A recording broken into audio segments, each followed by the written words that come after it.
So hello everyone, welcome to lecture 3 of revise economy through MCQs. ठीक है, दो lecture already live है।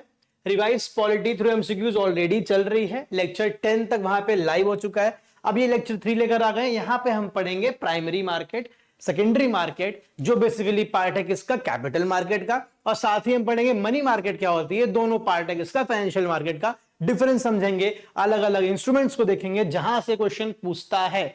20 में 21 में दोनों में पूछा है इंस्ट्रूमेंट से। ठीक है, तो बिना अपना किसी टाइम वेस्ट किए सेम पैटर्न है ना, एक्सप्लेनेशन करते करते हम क्वेश्चन सॉल्व करते जाएंगे।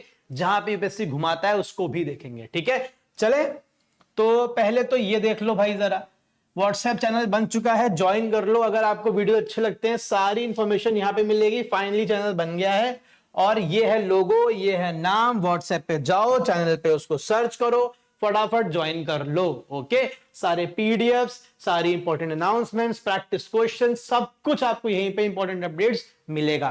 ठीक है, आपको कुछ भी पहुंचाना होगा तो हम पहुंचाएंगे। जैसे कि ये शिखर 2025 सब्जेक्ट वाइज करंट अफेयर्स का एक बेहतरीन कोर्स हम डिजाइन कर रहे हैं। आप सबके इस पे क्या चाहिए, रिकमेंडेशंस चाहिए। बिकॉज हमारा जो यहाँ पे रेशनल है वो कि करंट अफेयर्स को हम सब्जेक्ट वाइज टारगेट करें। ठीक है, एमसीक्यू फॉर्म में करेंगे, जो हमारा यूएसपी है वहां से समझेंगे उसको कि क्वेश्चन कैसे बनेंगे, क्या टॉपिक्स है, पूरा समझेंगे एमसीक्यू से।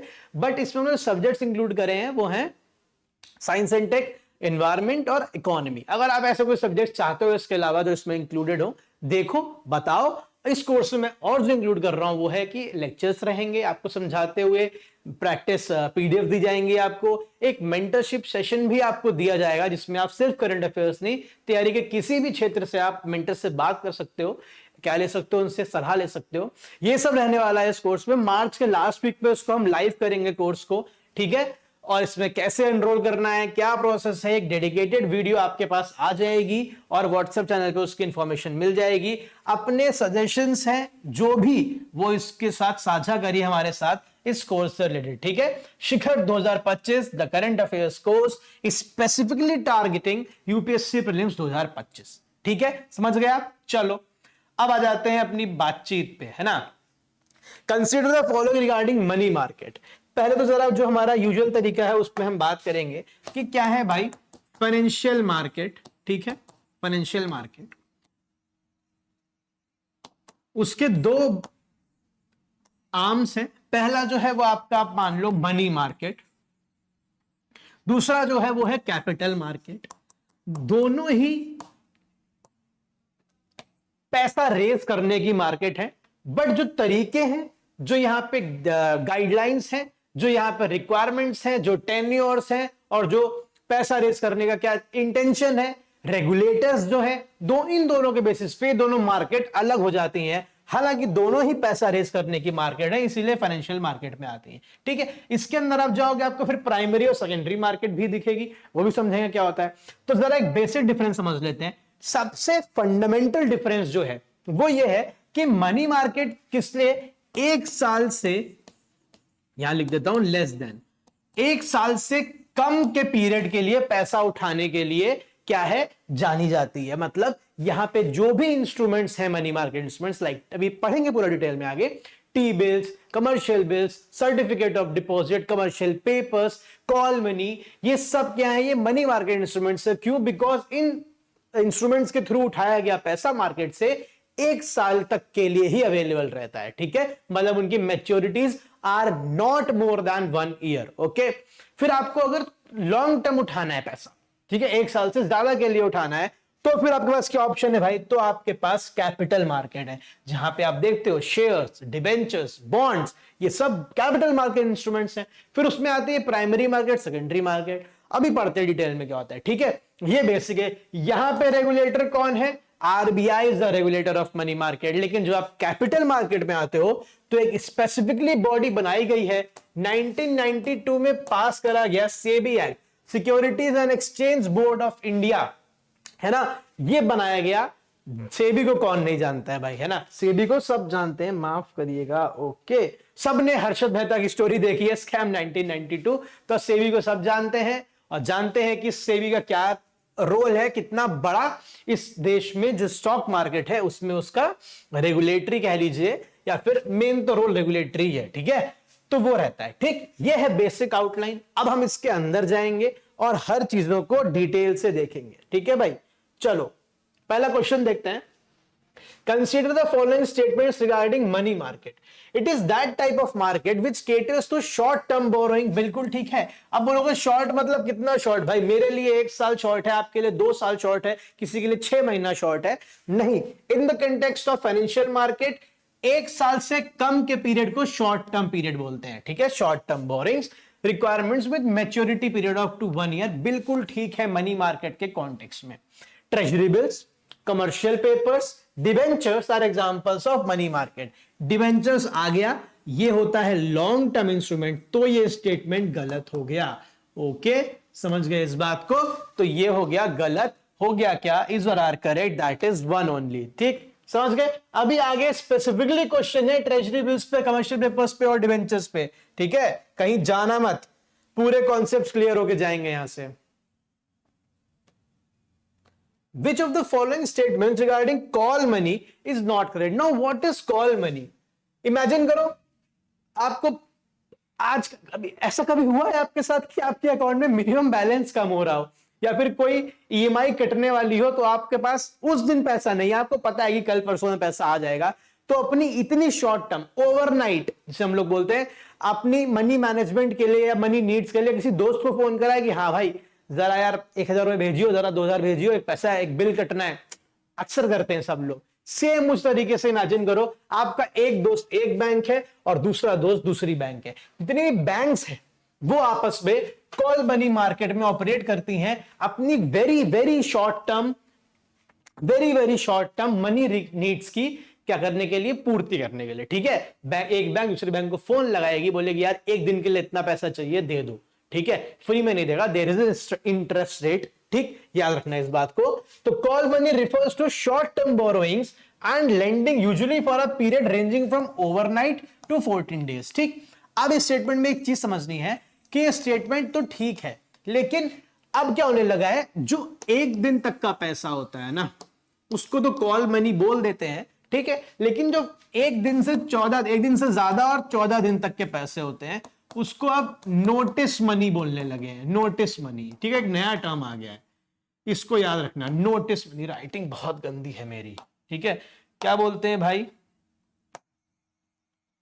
अच्छे से लिखता हूं, नोटिस मनी। ठीक है, लेकिन this ultimately falls in the money market only. ठीक है, तो ये स्टेटमेंट बिल्कुल ठीक है, याद रखना, कंफ्यूज नहीं होना। नोटिस मनी पूछता है तो भी कंफ्यूज मत होना।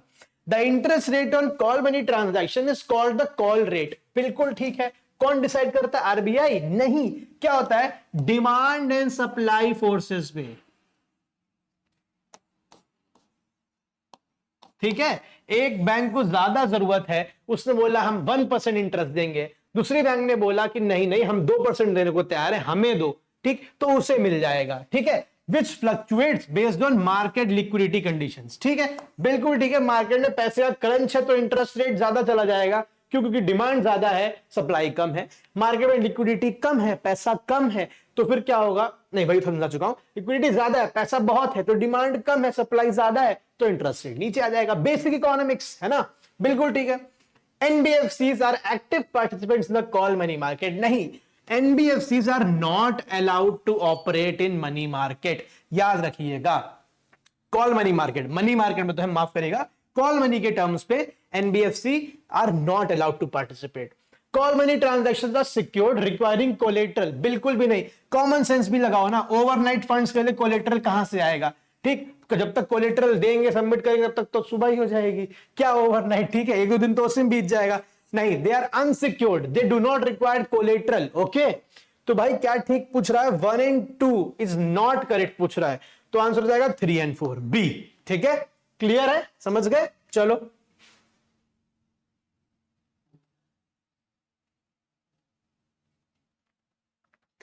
which of the following statements regarding treasury bills and cash management bills। ठीक है, अब देखो ट्रेजरी बिल्स जरा समझ लो 2 मिनट क्या होता है। ट्रेजरी बिल्स जो होते हैं, they are mostly issued by, माफ करिएगा, they are mostly issued by government. और उनके बिहाफ पे कौन करता है? बताया था मैंने, आरबीआई। आरबीआई के बिहाफ पे गवर्नमेंट, माफ करिएगा, गवर्नमेंट के बिहाफ पे आरबीआई करता है, ठीक है, क्योंकि RBI is the banker to central government, बताया था, ठीक है। तो व्हाट आर ट्रेजरी बिल्स, ठीक, ट्रेजरी बिल्स शॉर्ट टर्म ये भी होते हैं, तो मतलब ये किसका पार्ट होगा, मनी मार्केट का, ठीक। They are issued by central government, ठीक। इसमें क्या होता है, इसमें आपको कुछ कुछ बेटा डेज होते हैं, 91 डेज, 182 डेज, 365 डेज, अलग अलग डेज के T91 बोलते हैं जो 91 डेज के लिए आते हैं, T182 बोलते हैं जो किसके लिए आते हैं, 182 डेज के लिए आते हैं, T365 बोलते हैं तो 365 डेज के लिए आते हैं। ये इनके 3 टाइम पीरियड है, ठीक है। ये है ट्रेजरी बिल्स, पैसा रेज करने के, शॉर्ट टर्म पैसा रेज करने के एक इंपॉर्टेंट इंस्ट्रूमेंट है। अब देखो, state governments can issue treasury bills and cash management. अब ये कैच है, सेंट्रल गवर्नमेंट तो टी बिल कर सकता है, स्टेट गवर्नमेंट टी बिल से पैसा रेज नहीं कर सकती हैं। इस पॉइंट को लेकर जाओ यहां से, ठीक है। State governments can not issue T bills, तो ये स्टेटमेंट रॉन्ग हो जाता है। Treasury bills and cash management bills are considered part of SLR, बिल्कुल ठीक है। अगर गवर्नमेंट ट्रेजरी बिल्स क्या कर रही है, इशू कर रही है और बदले में पैसा उठा रही है, तो उसको बैंक्स भी खरीद सकती हैं, शेड्यूल्ड कमर्शियल बैंक्स खरीद सकती हैं। और आपको पता होगा ना एसएलआर रिक्वायरमेंट्स में क्या क्या होता है, सीआरआर को मत करो, ये सीआरआर में तो ओनली कैश करना पड़ता है उनको अपने पास होल्ड, ठीक, अपने पास नहीं, आरबीआई के पास, ठीक। एसएलआर खुद के पास रखते हैं सिक्योरिटीज। एसएलआर रिक्वायरमेंट्स में क्या क्या आता है, गोल्ड आता है, इंपॉर्टेंट गवर्नमेंट सिक्योरिटीज आती हैं, G6 पढ़ाया था ना, एंड कैश भी आता है। तो जो जी सिक्योरिटीज स्टेट लिक्विडिटी रेशियो में इंक्लूडेड है, उसमें टी बिल्स काउंट होते हैं एंड कैश मैनेजमेंट बिल्स भी काउंट होते हैं। ये क्या होते हैं, सेम, ठीक है, सेम क्या होते हैं, हालांकि वो से कंडीशन में डिफरेंस होते हैं। ये मैक्सिमम 91 डेज के लिए इशू करे जा सकते हैं, ठीक है। कैश मैनेजमेंट बिल्स भी सेम गवर्नमेंट इशू कर सकती हैं, आपके किसके लिए, शॉर्ट टर्म लिक्विडिटी क्राइसिस के लिए, ठीक, same, nothing, no major difference, ठीक। ट्रेजरी बिल्स आर दोनों ही एसएलआर के पार्ट होते हैं, बिल्कुल ठीक है। The tenure of treasury bills varies between 91 days, 182 days and 364 days, whereas CMBs have a variable maturity of less than 91। ठीक है, ये स्टेटमेंट अभी डिस्कस करा हमने। तो 2 और 3 ठीक हो रहा है, तो आंसर बन रहा है क्या, कहीं करेक्ट पूछ रहा है, आंसर बन रहा है, बी बन रहा है आंसर। ओके, समझ गए, चलो आगे बढ़ो। Which of the following statements regarding commercial paper, अब आया commercial paper, yet another instrument of money market, ठीक है, शॉर्ट टर्म पैसा रेस करने के लिए। अब देखो, अब तक हमने 2 इंस्ट्रूमेंट्स देखे, एक इंस्ट्रूमेंट देखा कॉल मनी, जिससे बैंक्स कर सकती हैं, ठीक है, इंटर बैंक ट्रेड, मतलब इंटर बैंक मनी सप्लाई जो है उसके लिए कॉल मनी यूज होता है। आपने T bills and cash management bills देखा, जिसको गवर्नमेंट्स इशू करती हैं, ठीक है। अब आते हैं क्या, कमर्शियल पेपर। ये किसके लिए बनाया गया भाई, ये बनाया गया कंपनीज के लिए, कॉर्पोरेशंस के लिए। किसके लिए, कॉर्पोरेशंस के लिए। उन्हें अगर फंड्स की जरूरत है तो आरबीआई ने क्या करा, आरबीआई ने कमर्शियल पेपर्स लॉन्च करे, ठीक है। क्या होते हैं ये, अनसिक्योर्ड होते हैं, बिल्कुल ठीक है। कीवर्ड्स अनसिक्योर्ड, ठीक है। शॉर्ट टर्म, बिल्कुल ठीक है। डेट इंस्ट्रूमेंट, बिल्कुल ठीक है। इशूड बाय कॉर्पोरेशंस, बिल्कुल ठीक है। मीट वर्किंग कैपिटल रिक्वायरमेंट्स, ठीक, वर्किंग कैपिटल मतलब डे टू डे जो पैसे की जरूरत होती है।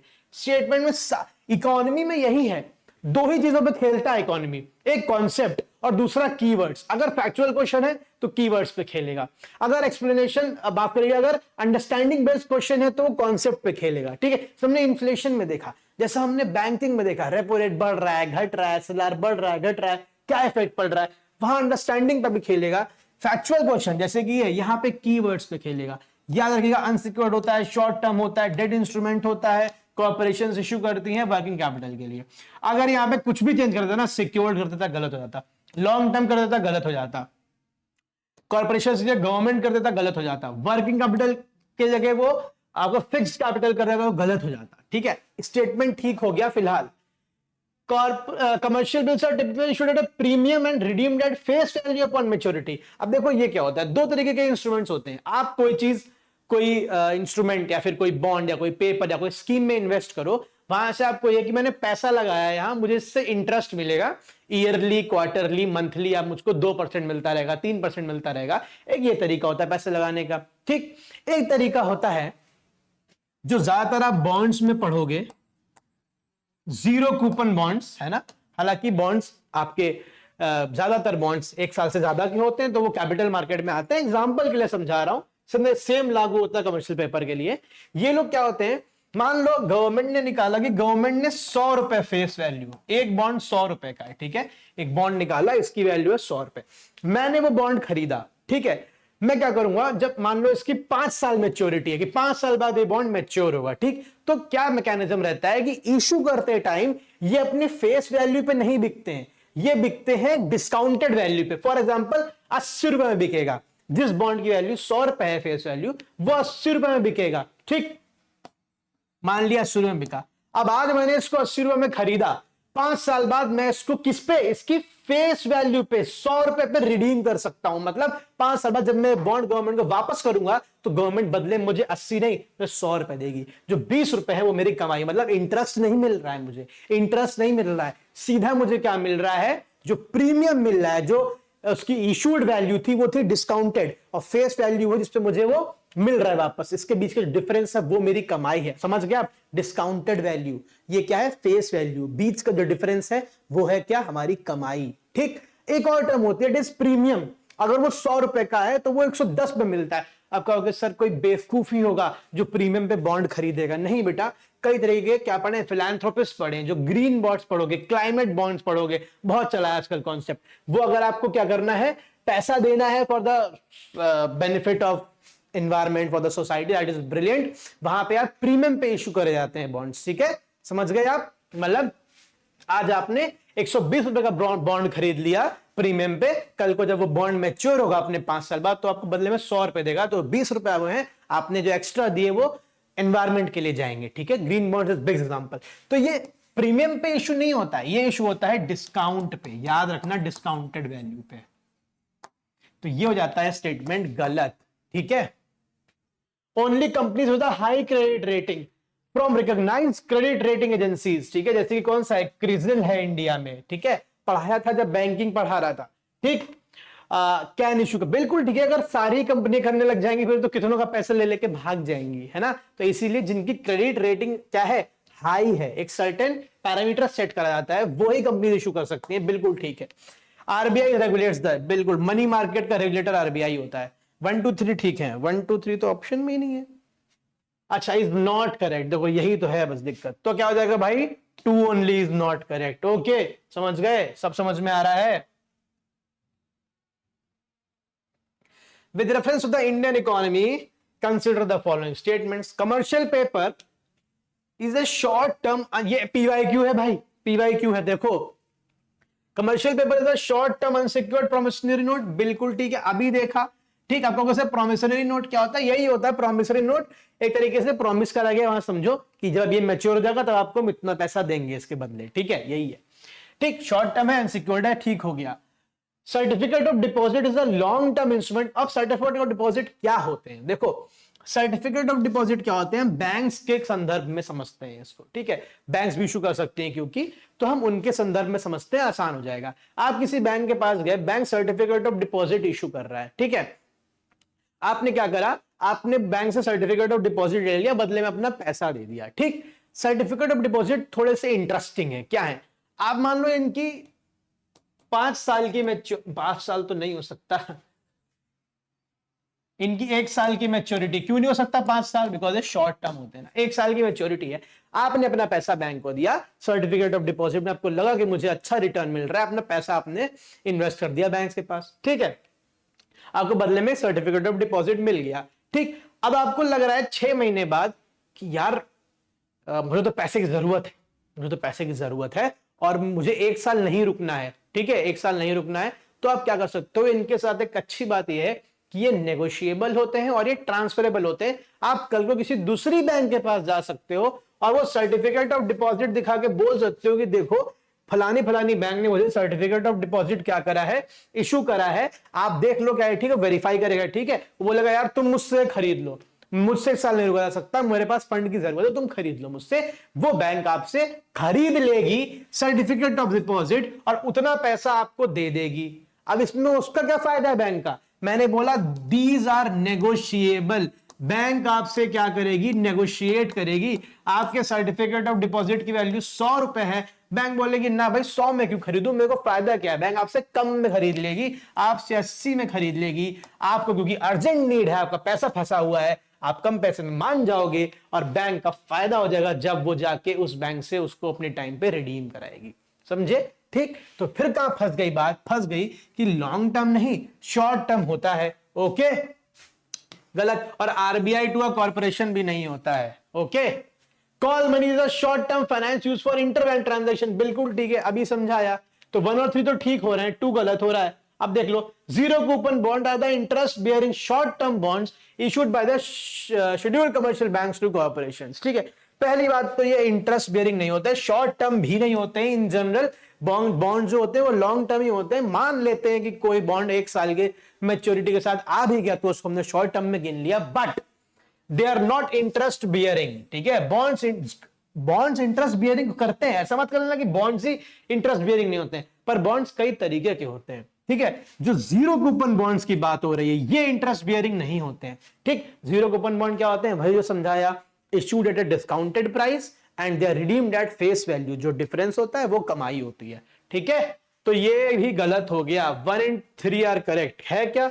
करेक्ट पूछ रहा है, हाँ 1 and 3 are correct, C. Okay, समझ गए? चलो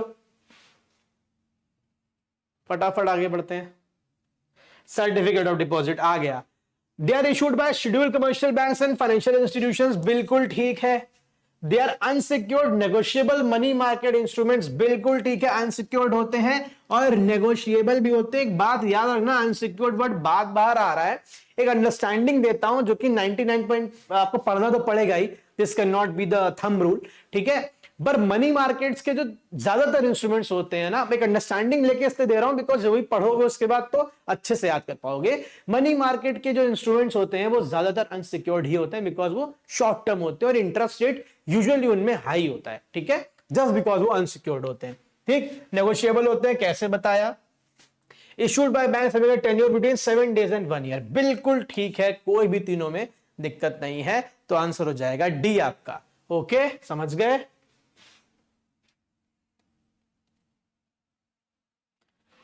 हाँ, अब आया जरा एक, कुछ रह गया क्या बीच में? नहीं, 5 के बाद 6 फिर 8, चलिए भाई नंबरिंग की यहां पे मिस्टेक हो गई है, आई एम सॉरी, है ना। अब देखिए वेज एंड मींस एडवांसेस क्या होते हैं। ठीक है, देखो गवर्नमेंट कि जो भी रिसीट्स होती है ना, जो उनका पैसा आना होता है उनके पास, और जो गवर्नमेंट का एक्सपेंडिचर होता है, दोनों के बीच क्या मिसमैच हो माइनस नहीं है, ये कैसे बताऊं, चलो इसको ऐसे कर लो। ये क्या है कि दोनों हमेशा मिसमैच हो सकते हैं। अब मिसमैच का मतलब कम ज्यादा नहीं, इन टर्म्स ऑफ टाइम। आप अपने साथ देखो ना, अभी मैंने एग्जांपल बताया कि अगर आपका कोई बिल है, आपका एक्सपेंडिचर थोड़ी ना रुकता है, आपकी सैलरी एक डेट पे आती है, एक्सपेंडिचर तो महीने भर चलता है। सेम सरकार के साथ है, सरकार के जो एक्सपेक्टेड रिसीट्स होते हैं रेवेन्यू के पैसे के, वो हमेशा सेम डेट पे कभी कभी नहीं आ पाते, जितने एक्सपेक्टेड होते हैं, इतने एस्टिमेट्स होते हैं, वो भी नहीं आ पाते हैं। ठीक, पर गवर्नमेंट का एक्सपेंडिचर थोड़ी ना रुकता है, वो चलता रहता है। तो ये जो टाइम लैग होता है बीच का, पैसा आने में और पैसा खर्चने में, वो जो होता है वो कहां से मैनेज होता है, उसके लिए एक तरकीब निकाली गई, वेज एंड मीन्स एडवांसेस। मतलब गवर्नमेंट होता है वो किससे बोरो करता है? गवर्नमेंट आरबीआई से बोरो करता है। ठीक है, आरबीआई से बोरो करता है। तो वेज एंड मीन्स एडवांसेस क्या है? दे आर एन इंस्ट्रूमेंट, ठीक है, which is use to fund the temporary mismatches, या फिर टेम्परेरी पैसे की कमी जो गवर्नमेंट को है उसको फंड करने के लिए। ठीक है, the RBI provides WMA to both central and state government to manage short term liquidity. ठीक है, शॉर्ट टर्म लिक्विडिटी मैनेज करने के लिए देता है। ठीक है भाई, समझ गए? Interest for borrowing under WMA is charge at the repo rate, बिल्कुल ठीक है। ठीक है, रेपो रेट पर चार्ज है। The tenure of WMA is fixed at 180 days, बिल्कुल नहीं। ठीक, अब एक बात याद रखना, ये 90 डेज का पीरियड होता है। ओके, लेकिन अगर क्या होता है 90 डेज से ज्यादा हो जाए, मतलब ये तरीके से अगर आसान भाषा में कहूं तो गवर्नमेंट जो है वो 90 डेज में पैसा वापस ना कर पाए, तो फिर जो होता है, वैसे तो 90 डेज के लिए तो रेपो रेट पे चार्ज होता है इंटरेस्ट, लेकिन अगर 90 डेज में वापस ना कर पाए तो एज अ पेनाल्टी इससे 1%, 2%, which ever what ever RBI decide, उसके एक्स्ट्रा पे क्या होता है? इंटरेस्ट चार्ज होता है। याद रखना है इस बात को। ओके, समझ गए? तो स्टेटमेंट तीसरा गलत है, ये ठीक है, ये ठीक है, हो जाता है आंसर क्या आपका 1 and 2। जहां तीसरा गलत होगा आपको वहीं अपना आंसर मिल जाएगा। ठीक है बच्चों, समझ गए इस बात को? चलो आगे बढ़ते हैं। विद अब आगे जरा कैपिटल मार्केट देखो, प्राइमरी मार्केट सेकेंडरी मार्केट, आजकल सबको आईपीओ का बहुत भूत चढ़ा है। ठीक है, पूरे यूथ में छाया हुआ है आईपीओ। आईपीओ क्या होता है? Initial public offering. और जो शार्क टैंक देख चुके हैं, अब 4 सीजन आ चुके हैं, सबको पता है कि व्हाट इज आईपीओ, है ना। आईपीओ क्या होता है? जब कोई भी कंपनी, कोई भी private limited corporation public offering मतलब अपने शेयर्स पहली बार लाइव कर रही है, लॉन्च कर रही है, ठीक है, वो होता है आईपीओ, इनिशियल पब्लिक ऑफरिंग। ठीक, मतलब वो लिस्ट होने जा रही है। कहां पर? जब आईपीओ लॉन्च हो जाता है तो बोलते हैं ना कि लिस्टेड कंपनी, है ना। अभी कौन सा आईपीओ आया था रिसेंटली जो लगभग 180% का रिटर्न देकर गया है? कुछ लक्ष्मी करके कुछ था, क्या था, बताना जरा कमेंट सेक्शन में। ठीक है, तो अभी आईपीओ मार्केट बूम पर है। ठीक, तो वो है प्राइमरी मार्केट। प्राइमरी मार्केट किस मार्केट को कहते हैं? जब पहली बार कोई भी कंपनी अपने शेयर्स मार्केट में लाइव कर रही है। IPO is the biggest example. ठीक है, समझ गए इस बात को? ठीक, what is secondary market? Secondary market जिसमें ट्रेडर्स, जैसे कि अभी आप जाओ ज़ेरोधा, ग्रो, पेटीएम मनी, कितने सारे ऐप्स हैं, उस पर जाओ, आपको कोई शेयर खरीदना है, आप शेयर के लिए लिस्ट करो, बाय का ऑप्शन करो, आपको खरीद जाएगा। ठीक है, मतलब सेकेंडरी मार्केट है वो। सेकेंडरी मार्केट क्या है? जहां पे जो ऑलरेडी लिस्टेड शेयर्स हैं स्टॉक एक्सचेंज पे, जो कंपनीज ने अपने ऑलरेडी शेयर्स मार्केट में लाइव कर रखे हैं पहले थ्रू आईपीओ, अब वो क्या है? मार्केट में है। अब आप उनको मार्केट में बाय एंड सेलिंग कर सकते हो, फिर वो आप कंपनी से नहीं खरीद रहे हो। आईपीओ में, प्राइमरी मार्केट में सीधा कंपनी से खरीद रहे हो। सेकेंडरी मार्केट में मेरे पास शेयर्स है मान लो, और आपको खरीदना है तो मैं सेल करूंगा, आप खरीदोगे। ठीक है, जो ट्रेडर्स हैं और जो इन्वेस्टर्स हैं, those are the part of market only, company का पार्ट नहीं है सेकेंडरी मार्केट। ठीक है, जो बेसिकली ट्रेडिंग हम करते हैं वही यार। ठीक है, अब पढ़ो, the primary market is where securities are traded among investors and traders. ठीक, पहला point, while in the secondary market companies aim to raise fresh capital। उल्टा नहीं है ये केस, बिल्कुल उल्टा है, स्टेटमेंट हो जाता है गलत। प्राइमरी मार्केट में जब आईपीओ लाती है कंपनी, तब रेस करती है ना फ्रेश कैपिटल। ठीक, सेकेंडरी मार्केट में क्या होता है? इन्वेस्टर्स और ट्रेडर्स में क्या होता है? सिक्योरिटीज एक्सचेंज होती हैं। ओके, तो ये गलत हो गया, वन गया। अब बच रहा है क्या? बी और सी। देखो 3 और 4 तो इसका मतलब सही है, 2 देख लो, क्या सही है? Stock exchange an example of secondary market, बिल्कुल ठीक है। The initial public offering process takes place in the primary market, बिल्कुल ठीक है। तो 3 और 4 तो ठीक है। 2 देखो, the primary market determines prices based on demand and supply. Primary market prices based on demand नहीं, ये तो सेकेंडरी मार्केट का गेम है ना। जिस शेयर के दाम ऊपर जाते हैं, हर्षद मेहता क्या करते थे, है ना, दाम तो उठाते थे, देखिए सीरीज। ठीक है, तो डिमांड एंड सप्लाई का खेल कहां है? सेकेंडरी मार्केट में, जब शेयर लिस्ट हो गया है। प्राइमरी मार्केट में तो क्या होता है? कंपनी अपने आप बताती, कोई भी आईपीओ खरीदा है आपने, उसमें कंपनी बताती है ना कि भाई हमारा एक शेयर इतने का होगा, तो हमारी जो 100 शेयर की लॉट है वो 14-15 हजार रुपए की आमतौर पे होती है। ठीक है, तो ये तो स्टेटमेंट गलत है। ठीक, सेकेंडरी मार्केट में होता है डिटरमाइन डिमांड एंड सप्लाई से। प्राइमरी मार्केट में क्या होता है? Set by the issuing company. उल्टा है ये भी, तो आपका आंसर होगा ओनली बी, 3 and 4। ठीक है, समझ गए? चलिए सब्सक्राइब कर दो भाई, चैनल पे आ जाओ अगर लेक्चर्स अच्छे लग रहे हैं। Which of the following are key characteristics of debentures? देखिए डिवेंचर्स, शेयर्स एंड डिवेंचर्स को कंपैरेटिव पढ़िए। दोनों क्या है? दोनों लॉन्ग टर्म है। एक बार जरा यहां पर लिख देता हूं मैं, शेयर्स एंड डिवेंचर्स। ठीक है, ये लाइन को मैं ऐसे कर देता हूं। दोनों लॉन्ग टर्म है, कोई दिक्कत नहीं है। दोनों लॉन्ग टर्म कैपिटल रेज करने के लिए होते हैं। दोनों कंपनीज कर सकती हैं।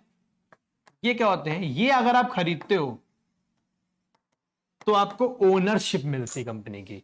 ठीक है, आपको ओनरशिप मिलती, मतलब अगर आपने फॉर एग्जांपल कोई कंपनी ले लो, जोमैटो ले लो, जोमैटो में आपने उस कंपनी के 1% शेयर्स खरीद लिए हैं, तो आप उस कंपनी के 1% मालिक हो। क्या आप बन सकते हो? बिल्कुल बन सकते हो। खरीदो 1% शेयर, आप कहलाओगे 1% मालिक उस कंपनी के। लेकिन अगर आप डिबेंचर्स खरीदोगे तो डिबेंचर्स क्या ओनरशिप देते हैं? नो। ठीक है, याद रखना। दूसरा, अब मालिक हो तो कल को अगर वोटिंग होगी for the board of directors या किसी भी चीज के लिए, तो आप इसके वोटिंग प्रोसेस में क्या करोगे, पार्टिसिपेट करोगे, ठीक है, पार्टिसिपेट करोगे, याद रखना इस बात को। यहां पे ऐसा कुछ राइट मिलता है, डिबेंचर्स में नहीं मिलता है, ठीक। यहां पे क्या मिलता है, कल को कंपनी को क्या होगा, प्रॉफिट होगा, तो अपने ओनर्स में या अपने शेयर्स के इन्वेस्टर्स में कंपनी डिविडेंड बांटती है कुछ कुछ परसेंट, तो शेयर से मिलता है डिविडेंड, बिल्कुल मिलता है। डिबेंचर्स में नो। अब कहोगे सर आप तो शेयर्स की तारीफ ही करे जा रहे हो, फिर इंसान डिबेंचर्स लेता क्यों है। अब सुनो डिबेंचर्स की खतरनाक तारीफ, ठीक। डिबेंचर्स क्या होता है, अब देखो डिविडेंड कब मिलेगा, डिविडेंड मिलेगा जब प्रॉफिट होगा। ओनरशिप का क्या कर लोगे, जब पैसा ही कंपनी ही डूब जाएगी कल को, ठीक है। वोटिंग का क्या कर लोगे, जब कंपनी डूब जाएगी, जो पैसा लगाया है वही नहीं बदलेगा, आपका बनेगा ही नहीं। क्या होता है शार्क टैंक में, यही होता है, शेयर्स खरीदते हैं, देखते हो ना, 50 लाख फॉर 2% इक्विटी, तो 2% मालिकाना हक दे दिया किसको, पीयूष को दे दिया, रितेश को दे दिया, है ना, 2% मालिकाना हक। कल को प्रॉफिट होगा तो वो उनको डिविडेंड भी देंगे। डिबेंचर्स में क्या होता है, ये क्या है, ये डिबेंचर्स इशू करके कंपनीज क्या करती हैं, ये यहां पे सिक्योरिटी लेवल बहुत हाई रहता है। मतलब अगर मैं डिबेंचर्स खरीद रहा हूं किसी कंपनी के, तो मुझे मतलब नहीं है उसका प्रॉफिट हो रहा है या नहीं हो रहा है। डिबेंचर्स फिक्स्ड इंटरेस्ट रेट के साथ आते हैं, ठीक है। मतलब अगर मैं जोमेटो का मैंने शेयर खरीदा था, मैं डिबेंचर्स खरीद रहा हूं, तो मान लो मैंने फॉर एग्जांपल 10 डिबेंचर्स खरीद लिया, जो भी उन्होंने जितने भी पैसे के डिबेंचर्स निकाल लिए उसका 10% मैंने ले लिया है, तो those debentures will give me annual fixed interest rate. समझ गया आप इस बात को। और फिर मुझे उसमें ना ही मालिकाना हक मिलता है, ना ही वोटिंग राइट्स मिलती है, ना ही डिविडेंड मिलता है, डिविडेंड नहीं मिलता है, irrespective of profit and loss मुझे उसमें इंटरेस्ट मिलेगा, ठीक है। मतलब ये क्या है, ये सिक्योर्ड ज्यादा है व्हेन कंपेयर टू शेयर्स। समझ गए आप, समझ गए। चलिए अब देखिए किसको, क्वेश्चन को। Debentures form long term debt instrument, बिल्कुल ठीक है, issued by companies to raise capital, बिल्कुल ठीक है। Debentures are considered owners of the company, है ना, वोटिंग, बिल्कुल नहीं। अभी देखा वो शेयर्स में होता है, they are not considered as owners, neither they have voting rights. Debentures provide a fixed rate of interest to the investors which is paid periodically, बिल्कुल ठीक है। Some debentures are secured by company assets, by other may be unsecured, ठीक है, बिल्कुल ठीक है। Debentures कोई कोई डिबेंचर्स सिक्योर्ड होते हैं, कोई कोई अनसिक्योर्ड होते हैं, ठीक, बहुत बेसिक सी बात है। तो आपका दूसरा गलत होता है। अगर आप दूसरा गलत करोगे, दूसरा ही गलत होता है ना, दूसरा गलत करोगे तो आपको आंसर ऐसे ही मिल जाएगा, ठीक है। समझ गए आप, समझ गए। This is the purpose. देखो एक तीर से दो निशाने मारे हमने, डिबेंचर्स में क्वेश्चन था तो हमने शेयर्स भी पढ़ डाला साथ साथ, ठीक है। आगे बढ़े। With reference to zero coupon bonds, consider the following statements. Zero coupon bonds do not pay periodic interest, बिल्कुल ठीक है इतनी बात, but are issued at a discount and redeemed at face value. यही मैं चिल्ला चिल्ला के तब से कह रहा हूं। These bonds are considered risk free and are only issued by RBI. नहीं, they are risk free because ये क्या होते हैं, ज्यादातर इनका क्या होता है, वैसे रिस्क फ्री भी नहीं बोल सकते यार इन्हें, है ना। जब यील्ड टू मैच्योरिटी का कॉन्सेप्ट आपको समझाऊंगा तब बताऊंगा कैसे। रिस्क फ्री इन्हें कंप्लीटली नहीं बोल सकते, but usually they are risk free because आपको पता होता है कि कितना पैसा मिलने वाला है ना। फेस वैल्यू आपकी फिक्स हो जाती है, इनका मार्केट रेट के हिसाब से ऊपर नीचे नहीं होता है, ठीक है। And are only issued, RBI issue करती है बट ओनली ने गलत कर दिया, तो दूसरा गलत होता है। दूसरा दूसरा दूसरा आंसर 1 और 3 मिल चुका, पर देख लेते हैं।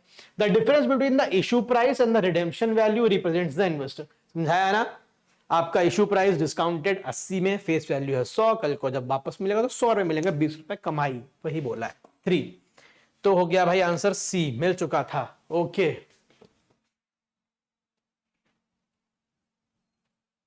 मसाला बॉन्ड्स बहुत इंटरेस्टिंग कॉन्सेप्ट है। इमेजिन करो कि कोई इन्वेस्टर है जो इंडियन मार्केट में इन्वेस्ट करना चाहता है। मान लीजिए कोई यूएसए में बैठा है, वो इंडियन मार्केट में इन्वेस्ट करना चाहता है, वो बॉन्ड्स खरीदता है, ठीक है। ठीक, तो क्या होता है भाई, उसको बॉन्ड खरीदेगा तो वो यूएस करेंसी में खरीदेगा। पहले हमारे जो बॉन्ड्स होते थे वो ऐसे होते थे, फॉरेन इन्वेस्टर्स को ल्योर करने के लिए उन्हें हम फॉरेन करेंसी में बेचते थे, ठीक है। अब ये सोचो आज रुपए की वैल्यू 80 है $1 के हिसाब से, कल को क्या होगा, मान लो वैल्यू गिर गई 90 हो गई $1 की। इसके लिए मुझे मारना नहीं, पर एग्जांपल के लिए बता रहा हूं, ठीक है। $1 की 90 हो गई। अब आप बताओ जरा नुकसान में कौन है, इंडियन इन्वेस्टर्स की फॉरेन इन्वेस्टर्स, उसके तो बॉन्ड्स क्या है, डॉलर्स में ही डिनोमिनेटेड है। तो चाहे इंडियन रुपए की वैल्यू गिरे चाहे ना गिरे, डॉलर उसका जो वैल्यू बॉन्ड की $1 है वो $1 ही रहेगी। मतलब ऐसा देखा गया कि जो भी रिस्क हो रहा था वो लोकल इन्वेस्टर्स का हो रहा था, और करेंसी की वैल्यू गिरने या बढ़ने से इनको कोई असर ही नहीं पड़ रहा था, उल्टा फायदा हो रहा था। ठीक है, समझ गए आप? तो एक नया कॉन्सेप्ट निकाला गया, दैट इज मसाला बॉन्ड्स। ठीक, इसको मसाला क्यों बोला गया, इसका इंडिया के हिस्ट्री से रिलेशन है।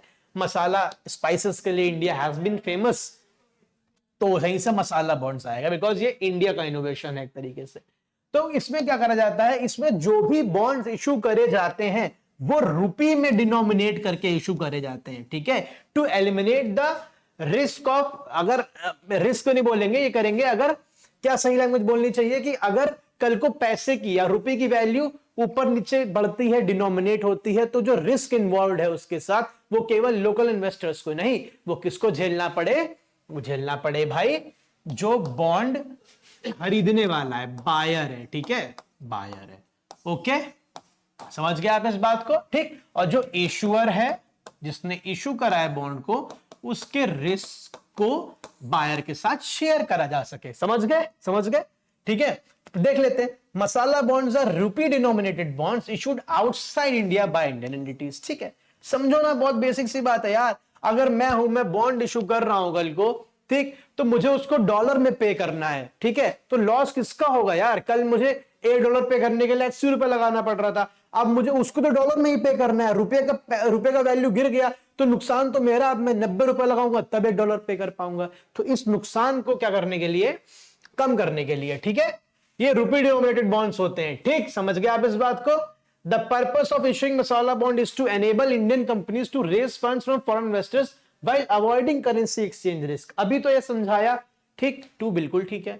These bonds are can only be issued by government of India and not available for corporate. यहीं पे गलती कर देते हो, गलत है, ऐसा नहीं, कॉर्पोरेट भी कर सकते हैं। The interest and principal repayment of masala bonds are made in Indian rupee. अभी बताया, दोनों, जो इंटरेस्ट पे करा जाता है और जो प्रिंसिपल पेमेंट पे करा जाता है, दोनों। तो 1, 2 एंड 4 करेक्ट हो रहा है भाई, यहां पे करेक्ट हो रहा है बी में। ओके, समझ गए इस बात को? आगे बढ़ो फटाफट। ठीक है, तो देख लेते हैं अगला question. With reference to sovereign gold bond scheme, पूछा हुआ है यूपीएससी ने इस टॉपिक पे पहले। देखिए, सोवरेन गोल्ड बॉन्ड्स, ठीक है, व्हाट आर दीज? देखिए, ऐसे बॉन्ड्स जिनकी वैल्यू जो है ना वो गोल्ड के साथ पैक कर दी जाती है। मतलब क्या करा जाता है, देखिए स्कीम को लाया क्यों गया, पहले ये सुन लीजिए। ठीक है, काफी रिसेंट में लाया गया था इसको। अब इसको लाया गया इसलिए कि देखिए गोल्ड में कौन नहीं इन्वेस्ट करता है। सरकार को यह बात पता है कि भाई गोल्ड में सब इन्वेस्ट करते हैं, बिकॉज गोल्ड इज समथिंग इसकी वैल्यू बढ़ती ही है। ठीक है, तो सरकार ने कहा क्यों इसका फायदा ना उठाया जाए। आप सब देखते हैं हमारे हाउस होल्ड में हमारे मदर फादर और जितने भी सब लोग हैं यार, सभी गोल्ड में इन्वेस्ट करते हैं। ठीक है, तो इस चीज का फायदा उठाते हुए सरकार ने स्कीम लाई कि भाई आप क्या करो, आप फिजिकल गोल्ड में मत इन्वेस्ट करो, फिजिकल गोल्ड में मत इन्वेस्ट करो, क्योंकि उससे क्या होगा, थेफ्ट और लॉस्ट जो खो जाता है, चोरी हो जाती है, उसका रिस्क भी खत्म हो जाएगा। आप एक काम करो, हम जो बॉन्ड इशू कर रहे हैं इनकी वैल्यू जो है ये गोल्ड से पैक्ड है, आप इनको लो। ठीक है, मतलब अगर आप आज एक बॉन्ड खरीदते हो, उसकी वैल्यू मान लो आज सोने की वैल्यू 50,000 रुपए तोला है, कम बोल रहा हूं मैं, बट आप समझने के लिए समझ लो। ठीक है, ये अटैच कर दी जाएगी उस बॉन्ड से। ठीक, फिर कल को जब इस बॉन्ड की मैच्योरिटी होगी तो मार्केट रेट जितना भी होगा बॉन्ड का, वो आपको क्या होगा, उस रेट पे आप इसे रिडीम करा सकते हो। जैसे कि मान लो 80,000 है तो आप 80,000 करना, तो आप 80,000 रुपए मिलेंगे आपको। ठीक है, साथ ही ये फिक्स इंटरेस्ट रेट भी प्रोवाइड करते हैं 2.5% का, फायदा ही फायदा। ठीक ठीक, बस एक नुकसान है इसमें जो ये डिस्करेज करता है लोगों को, वो क्या है, वो है कि इनको 8 इयर्स के लिए खरीदना पड़ता है। मतलब इनका जो टाइम पीरियड है वो 8 इयर्स का है। 5वें, 6ठे, 7वें ईयर में एग्जिट ऑप्शंस हैं, बट उसमें आपके फिर जो मेच्योरिटी रिटर्न्स हैं उस पे कॉम्प्रोमाइज करना पड़ता है, उसमें कुछ कुछ डिडक्शंस किए जाते हैं। ठीक है, तो आपने क्या समझा, these are bonds issued by government. ठीक, गवर्नमेंट डायरेक्टली इशू करे, कौन इशू करेगा उनके बिहाफ पे, आरबीआई। ठीक, फिर क्या करेगा, किनकी वैल्यू किससे पैक्ड होती है, गोल्ड से। आप कहोगे सर कैसे करी जाती है, ठीक, बना दिया जाता है, ठीक, पर ग्राम के हिसाब से, पर ग्राम के हिसाब से इनको क्या कर दिया जाता है, एडजस्ट कर दिया जाता है। मतलब ये वाला बॉन्ड जो आया है ये 1 ग्राम के हिसाब की वैल्यू से आया, ये वाला बॉन्ड जो आया है ये 5 ग्राम की वैल्यू होल्ड करता है, ऐसे 1 ग्राम के हिसाब से इनकी वैल्यूज को एडजस्ट करा जाता है, ठीक। इंटरेस्ट रेट पे करते हैं, हाँ। 8 साल इनका क्या है, मैच्योरिटी रहता है, हाँ। क्या 8 साल से पहले इनको आप रिडीम कर सकते हो, हाँ कर सकते हो, बट इट रिक्वायर्स डिडक्शंस या फिर it invite deductions from the interest rate and the principal amount, ठीक है। और क्या समझने वाला है इसमें, देखते हैं क्वेश्चन में, हाँ ये टैक्सेबल होते हैं, ठीक है। फिर और क्या है भाई, इतना काफी है, ओके, इतना काफी है। Sovereign gold bonds are issued by RBI on behalf of government of India, बिल्कुल ठीक है। These bonds are denominated in grams of gold and provide a fixed interest rate 2.5% होता है, बिल्कुल ठीक है। SGBs are eligible to be held as collateral for loans, हाँ बिल्कुल ठीक है, इसको भी याद रखना।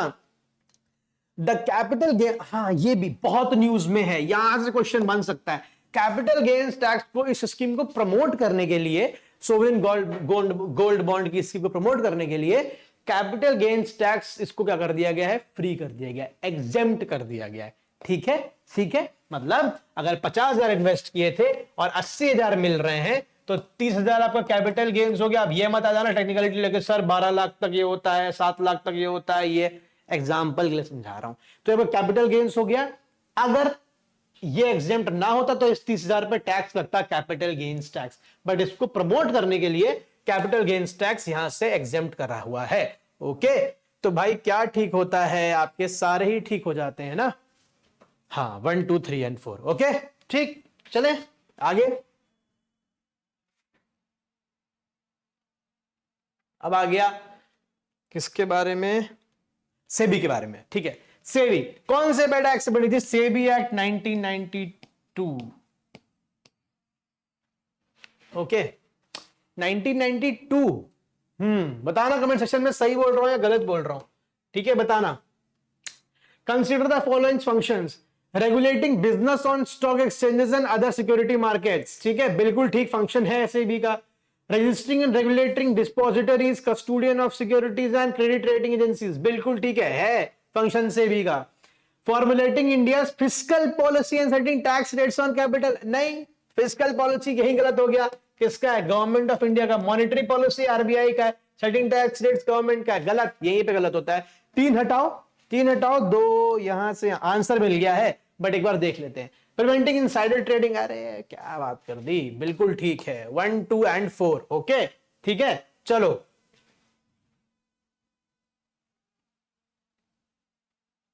अच्छा, सिक्योरिटीज एपिलेट ट्रिब्यूनल मतलब क्या बेटा, एक ट्रिब्यूनल बनाई गई जो भी सेबी फैसले देती है, मतलब किसी को कि हाँ तुम इलीगल ट्रेडिंग में पकड़े गए हो, तुम्हें ये होता है, तुम्हें डिबार करा जाता है मार्केट से, तुम्हें ये करा जाता है, उसके खिलाफ कोई भी फैसला है, आप उसको अपील करना चाहते हो तो आप यहां पे कर सकते हो जाके, ठीक है। इसको सेबी एक्ट के तहत ही बनाया गया था, हाँ 1992, ओके, सेबी एक्ट के अंडर ही बनाया गया था, to hear appeals against order pass by SEBI और इट्स एग्जीक्यूटिव ऑफिसर, बिल्कुल ठीक है। दो और, एक और, चलो अच्छा एक आप बताओ, एक मैं बताता हूं। Pension fund development and regulatory authority के खिलाफ भी जितनी अपील्स है सब यहीं जाती हैं। एक और बॉडी है जिसकी अपील्स जाती हैं यहाँ पे, वो तुम बताओ कमेंट सेक्शन में। The presiding officer of securities appellate tribunal must be a sitting और रिटायर्ड सुप्रीम कोर्ट जज, a chief justice of high court और हाई कोर्ट जज with at least 7 years of service. जी हाँ, इतना डिटेल में ही है, बिल्कुल ठीक है ये। A person dissatisfied with such decision can appeal to the Supreme Court, बिल्कुल ठीक है, समझ गए आप। ये है क्या, आपका सिक्योरिटीज अपीलेट ट्रिब्यूनल, ओके ठीक। भाई क्या हो जाएगा, 1 2 3 सही हो जाएगा। अब देखते हैं आगे क्या है। थैंक यू, नहीं नहीं नहीं, म्यूचुअल फंड्स बहुत न्यूज में है, बहुत फेवरेट है आजकल, ध्यान दीजिएगा, ठीक। क्या है ये, लॉन्ग टर्म होते हैं, जी हाँ। म्यूचुअल फंड्स डायरेक्ट, कई लोगों को पता ही नहीं होता म्यूचुअल फंड्स, आज समझ लो म्यूचुअल फंड्स क्या होता है। अगर मैं चाहता हूं कि मेरा ये पैसा है, इसको मुझे नहीं पता कहां इन्वेस्ट करना है, मुझे नहीं पता कहां इन्वेस्ट करना है, तो मैं शेयर मार्केट में नहीं कर सकता, ठीक। तो क्या करूं, मैं किसी को दे दूं ऐसे जो एक्सपर्ट हो, वो इन्वेस्ट कर पाए। अब आपके चाचा भतीजे की बात नहीं चल रही है इसमें बात चल रही है एक्सपर्ट प्रोफेशनल्स की, ठीक है। तो म्यूचुअल फंड्स बनाएगा, म्यूचुअल का मतलब होता है मेरा आपका कुछ कॉमन, तो सबका पैसा इकट्ठा करा जाता है एक जगह और मिला के उसको किसी हाई इन्वेस्टमेंट कंपनी में, फिर हाई इन्वेस्टमेंट फर्म में, जहां पे हाई इन्वेस्टमेंट चाहिए होता है वहां लगाया जाता है, ठीक है। कौन लगाएगा ये?